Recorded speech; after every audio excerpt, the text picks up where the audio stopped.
Hello, and welcome to this week's episode of TV It's All We've Got. I am Lauren, and I'm joined by my dad, George. Say Hello, hi, Dad. Loza. Sorry, Lauren. How are you? I'm good. How are you? Oh, not too bad. It's been a Yep. busy week on about 50 It different has. levels. A lot of Yeah. things going on. So somewhere in the middle, we're doing another podcast of TV. It's all we've got. And Yeah. that becomes truer each and every day. It's true. So we've got a couple of Um, good programs up this week. yeah. So you were actually very kind this week and actually gave me a show that I've already seen before. Yeah. But I'm not going to lie, I did rewatch it because season 2 is launching in the next week. I've And heard so that. I thought, I've heard it. It's on the grapevine. Everywhere you look, it's Bridgerton 2, yeah, season 2. And yeah. it shows just how well it was received first time round. Mhm. Look, for me, the biggest thing that I've noticed in all the publicity, in all the hoopla, in all the wanderings, is the fact that it looks very good. Yeah, Yeah. it does. It's got a great looking cast. They've It's, spent quite a part deal of of money. Shondaland Productions. Yep. Yeah. Yep. And So, I even like the names that they've chosen. They must go into some sort of big B list or C list and go Roger Jean Page or Page or Phoebe Dineveur, Nicola Coughlin, Jonathan Bailey. Yeah, they look good. They sound great. Let's rock and roll them. yeah. So how is it? Is it Yeah. Reggae Jean Page? I'm not even going to attempt. I would say that whatever you're saying is right, but I don't know. I have no idea. All I know is he's a character, and Yes. he's Simon Bassett. Is that right? Hastings. The Well, Duke Duke of Hastings. Yes, Duke Simon of Bassett, Hastings. Yeah. the Duke of Yeah. Hastings. Yes. And not only has this Emmy-nominated drama wowed audiences, but it's captivated women around the world in a way that I haven't quite seen since the days of maybe a new Bond. Well, do you know that when it first came out, it was kind of around the same time as I think Tiger King. Um, so I think it was all that kind of hype.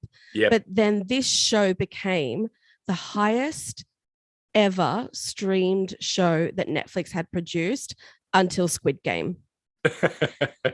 And that's quite a departure between the two shows, isn't it? You couldn't match Huge. one up. Yeah, Not at just all. goes to show you. Roger Jean Page Mm. has really been well received. In fact, wasn't he the breakout star of last year Yeah. following Yep. this performance Absolutely. as the Duke of Hastings? Yep. Okay, Yep. so he must be extraordinarily easy on the eyes from a female point of view. Yeah. I He just look at hasn't him and I won me go, over. yeah. I look at him and I think we've got about 10 guys like that playing for Melbourne City.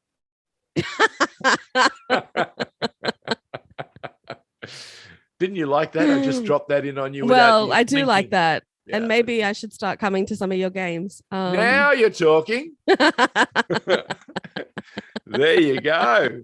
Oh, we got about 10 of them. Forget about 6 or 7. We got about 10 of them. Wow. Hey, listen. There you go, ladies of Melbourne. I was going to say, you should be going to watch. We've got games. a guy called Lecky, and he is so handsome. Tara Rushton, who's married, goes ga ga ga ga ga. It's Matthew Lecky again. So, my advice to you, darling, come to Melbourne ASAP, or let's arrange for you to meet the boys when they play next in Sydney. Oh, okay, sure. Okay. Well, although, do you know, I have don't to say admit, your father hasn't been supportive. Yeah, I have to admit, yep. He is not the one that I'm most taken with. Oh, okay. Well, now that you've gone that far. Yeah. Is it Luke Newton who plays Colin Bridgerton that has appealed to you? No. Oh, wow. Who is it? Come on, don't. Anthony. Who? Anthony. Anthony. I've got to find Anthony. Jonathan Bailey. Oh, Jonathan Bailey. He's the oldest brother. Yes. Lord, sorry, you threw me. Lord Anthony. Isn't that interesting? He has a particular look. Is it the look or the character that has warmed you? No, it's definitely the look. The character was a bit of an asshole. Okay, so. But times were different. Do you know what I mean? That's the expectations, right? That women really were just there to be wives and to produce heirs. Right. That was the time. So. Yes, it was. Extraordinarily narrow world with a single focus, and it was all about the peacocks of the world. Yeah. What a boring world it must have been. Apparently not. Oh.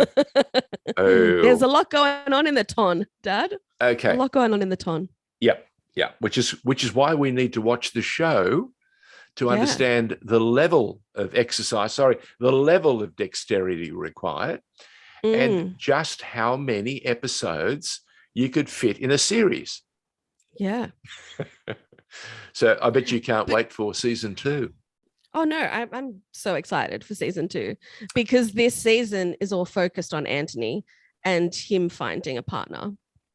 Wow. So the series is based on books. Okay. And so a series of books. That's right. Yeah. It was based on each character. So the plan is to do the series like that. Isn't it interesting? You're looking forward to Bridgerton season 2, and I'm looking forward to season 1 of Halo. That is interesting. Isn't it? Yeah. Bizarre. Yeah. I want to see how they're going to treat the game. We're seeing more and more of it. We're seeing all these games that have been embraced by millions across the world, tempted to be brought to life in a series. Witcher was the first example, and it's been humongously well received. Again, because they stayed pretty close to the script, and it was as it imagined or as they wanted it to be in the game. You saw it on the screen. So this is going to be interesting to see how they treat season 2 of Bridgerton. But look, from all the feedback and from all the reports that I've seen, and the quality of the product itself, it stands up. You can understand why so many people got excited by Bridgerton. Yeah, the costumes, the scenery. Yeah, it's terrific. The way that they play current music, like instrumentally, just with the band or the orchestra that's in the rooms. Yep. It really, really puts you in that time straight away. Yeah. I even thought their opening credits, watching it again, I was like, oh, they're trying to do like a Game of Thrones thing where they were trying to introduce like all the families. Correct. I thought that was interesting. Something I hadn't noticed before. But you were so distracted first time around, clearly. I was. But what did you think about it? I mean, you obviously had to watch it. Okay. I was impressed by the quality. Again, the characters have been brought to life by a new crop of young actors. And yes, I can't argue they're attractive and good looking. But as I said to you, if you come to Melbourne to see the Melbourne City Boys, we can match it with the best. They are so on that level, no biggie. But no, the production values, I can see quite easily why this made the fuss that it made at the Emmys, why it's been embraced and given a lot of these young stars such credence and so many brownie points. Now let's see if they can, carry it on. The second season, the mystique, takes you to another level now. Yeah, let's see. Yeah, no, I'll be because following season 2 if that makes you feel better. it does actually. There you go. But my question to you is Yeah. this, and I'm not Yeah. going to spoil anything, Uh, okay? uh, But were you surprised that they revealed who Lady Whistledown was? Good point.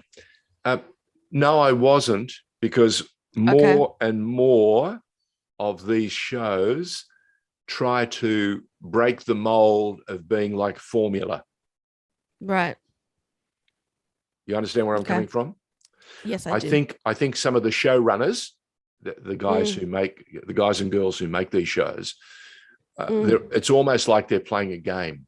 Let's keep everybody off balance. So I'm not surprised that this was done like this. And again, very cleverly done. Yeah, very cleverly done. Yep. Yep. So kudos, being a bit different.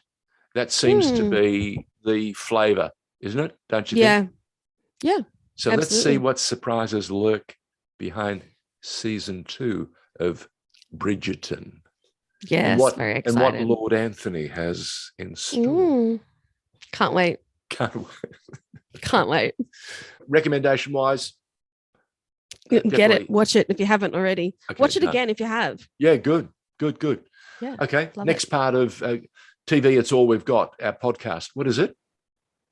I asked you to watch a show a documentary, I should say, that's streaming on Amazon Prime called Lucy and Desi, directed by Amy Poehler. Yeah, and can I just say how pleasantly surprised I was how well it's been done, how faithful it is, how not overly sentimental. I was worried that they might get a bit over sentimental, but no, really fabulous treatment of Lucille Ball and Desi Arnaz, and just what a big duo they were, how different they were for America at a time when, America doesn't do diversity very well, right? Yeah. If they can avoid it, they avoid it. What they couldn't avoid was Lucille Ball and Desi Arnaz in the 50s. They came along at a time when television was in its infancy. You saw not only some real clever, shrewd business decisions from a guy who didn't really know television. Mind you, the truth was not many other people did. Yeah, everyone was learning along the way. But what fascinates me about Desi Arnaz was he was a victim, or his family was an acute victim of the Cuban rebellion. They were seriously well-to-do. He was raised as a wealthy young man until his family lost everything and he had to flee to America. So we're talking about an educated guy, not a dumb guy, who throughout that period of trying to make a presence for himself and a sanctuary for his family, and his love for his mother, that was remarkable. And the journey and the show, Amy Poehler does a tremendous job of telling you just how different they were, how amazingly creative the two of them were, what a brilliant star Lucille Ball was. Everyone said, oh, she wasn't pretty, she wasn't talented, she wasn't this. I kept looking. The more I kept looking, the more I kept realizing that they didn't know a thing that they were talking about. Yeah. She was seriously gifted in the art of communication. She looked authentic. She knew what the heck she was doing. She had served a great apprenticeship. And isn't it wonderful that, like you and I, her grandfather, standing in for her father, had given her great hours of going to vaudeville. Yeah. And I gave you great hours of watching cinema and television. Yeah. See and how then I'm claiming, look how well that's turned out. See how I'm claiming all this credit. So if you have a love for the media, it's because of your father's love for it. Yeah, that's right. Yeah, it's true. I love the fact you're buying this. This is great. No, but it's true. I mean, you introduced me to the world. So okay. Yeah. And it fills me with a great deal of delight and pleasure to see Amy Poehler telling the story of Lucille Ball's grandfather, who was another victim, a very wealthy man, until an accident happened. I won't tell you what it was. And he lost much of his money and his sanity almost. And it was Lucille and her success and Desi's success that allowed the two of them to bring their families together and make them whole again, which is another great story, another great story. And the other thing you learn very quickly about Desi and Lucille, they formed this company that became Desi and Lucinda Lucille. And Desilu Productions, morphed and became Paramount. But they were huge. They were making shows like Star Trek.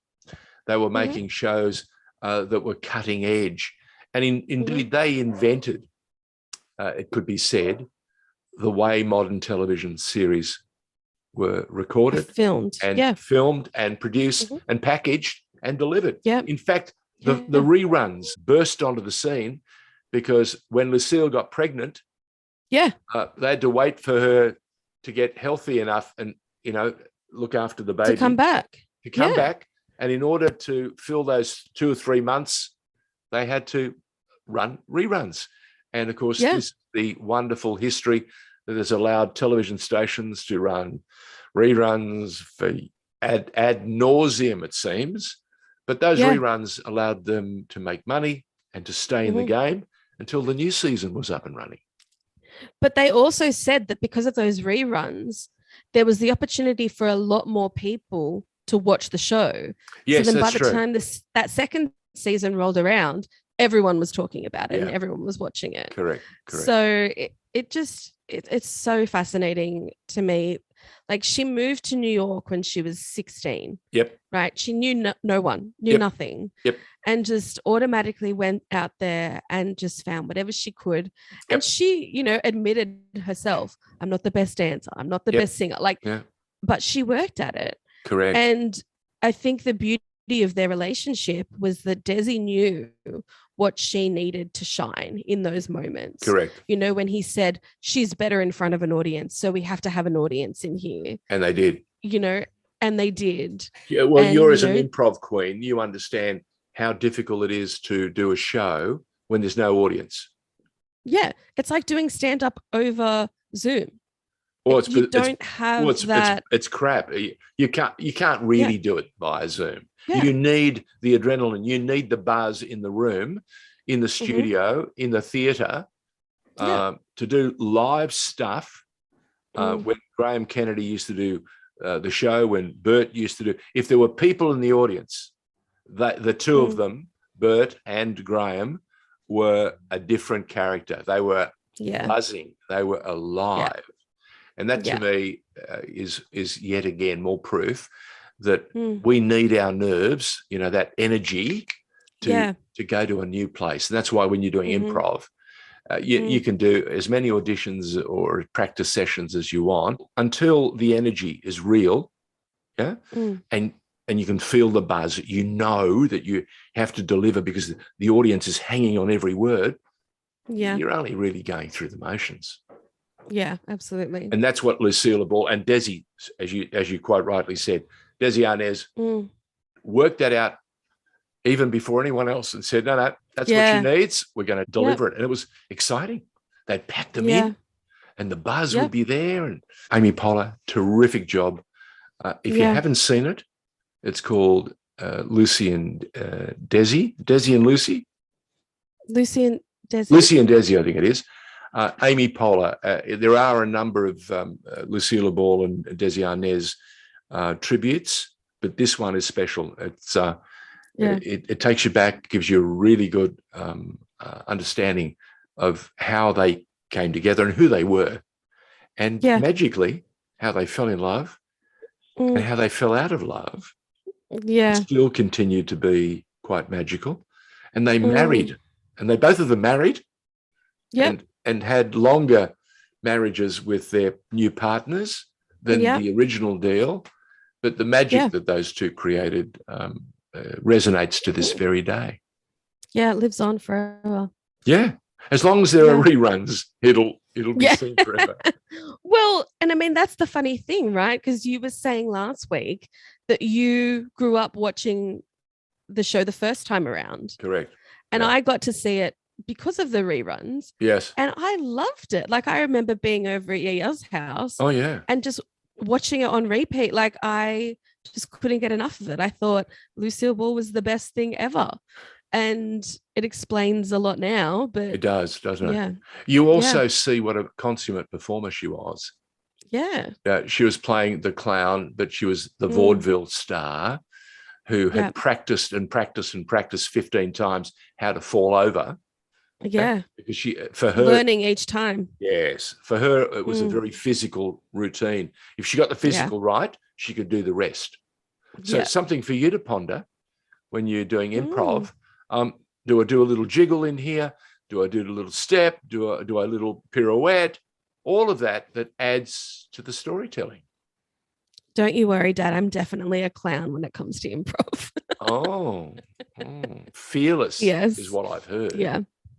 Fearless. Mm. Okay, fair Thanks. enough. That's nice. What are we doing next week? Oh, well, now that you mentioned it, have you watched Blue Bloods? Only with your mum every Monday night. Well, Blue Bloods has just reached 250 episodes. Jesus, that's a lot of episodes. I don't want you to watch.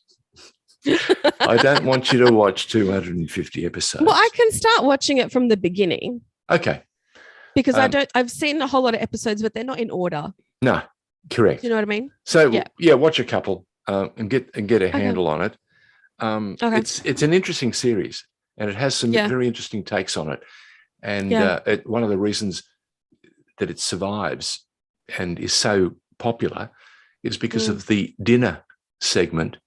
That every show ends with the whole family at dinner, and as Tom Selleck, who's the star or one of the big stars, Tom Selleck said that when they designed it, it was meant to be, because when you're making a show weekly, not all the actors come together and perform each and every week because they have different roles. But each week, because of the dinner scene, they all come together. So they were, and they talk about how many loaves of bread they had to eat, waiting for the show to be recorded. And then they stopped eating bread because they realized that made them fat. And so there were interesting ways how you eat without eating. And it takes hours to film sometimes, some of the segments. Yeah. So check it out.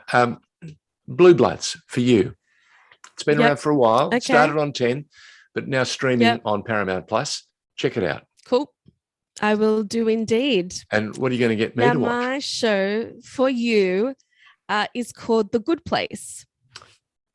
The Good Place. Okay. Yeah, so it's with Give me some heads up. Ted Danson, Kristen Bell.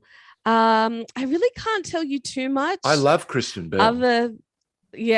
Well, let me tell you, you're gonna love her in this show. Wow. The Good Place. It's great.